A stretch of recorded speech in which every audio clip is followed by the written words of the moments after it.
ভোটের লড়াই কি আরেক ভাইজান? 2026-এর ভোটে প্রার্থী কি হতে চলেছেন আব্বাস সিদ্দিকী?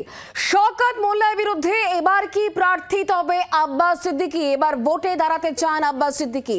অত্যাচারের বিরুদ্ধে প্রয়োজনে ভোটে লড়াই হবে, এমনই ঘোষণা করছেন ফুরফুরা শরীফের পীরজাদা আব্বাস সিদ্দিকী।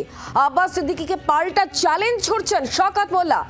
আব্বাস সিদ্দিকীকে ভোটে দাঁড়ানোর হুঁশিয়ারি শওকতের। বুকের পাটা থাকলে ভোটে লড়ুন, চ্যালেঞ্জ ছুড়ছেন শওকত মোল্লা। জুলুম করে তার ঘাড়ে চেপে হলো আমরা জুলুমের প্রতিবাদ করব, এটাই হলো মূল বলার দরকার, মূল বিষয়। অবশ্যই আমার জুলুমকে খতম করার জন্যে, মানুষের জন্যে যদি আমাকেও প্রয়োজন হয় নাবতে প্রকাশ্য মানে পুরোপুরিভাবে, তাতে কোনো অসুবিধা নেই, তো নাবাই যেতে পারে। জুলুম যেখানে বেশি হবে সেই জুলুমকে খতম করার জন্য নাবার প্রয়োজন হলে অবশ্যই আমি নাবতে রাজি আছি। আর না হয় ওই এই করব ওই করব করার জন্য হাজারো লোক আছে।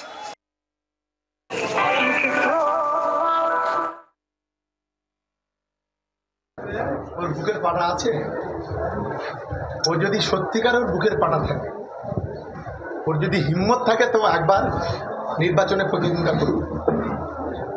মুখার মুকুল না দেখিয়ে, নাটকবাজি না করে, ধর্মের নাম করে মানুষকে বোকা না বানিয়ে, ওর যদি হিম্মত থাকে, ও যদি সত্যিকারে বাপের বেটা হয়, ও একবার ইলেকশনে কন্টেস্ট করে দেখা। আমি ওকে চ্যালেঞ্জ করছি, অন ক্যামেরা চ্যালেঞ্জ করছি, সারা বাংলার মানুষের সামনেই আমি বলছি, ওর বুকের যদি পাটা থাকে, ও ভাঁড় বা ক্যানি একবার ভোটে দাঁড়িয়ে দেখা, তবে ওর বাপের বেটা বলবো আমি। বাংলার আওয়াজ, বাঙালির আবেগ, জি 24 ঘন্টা।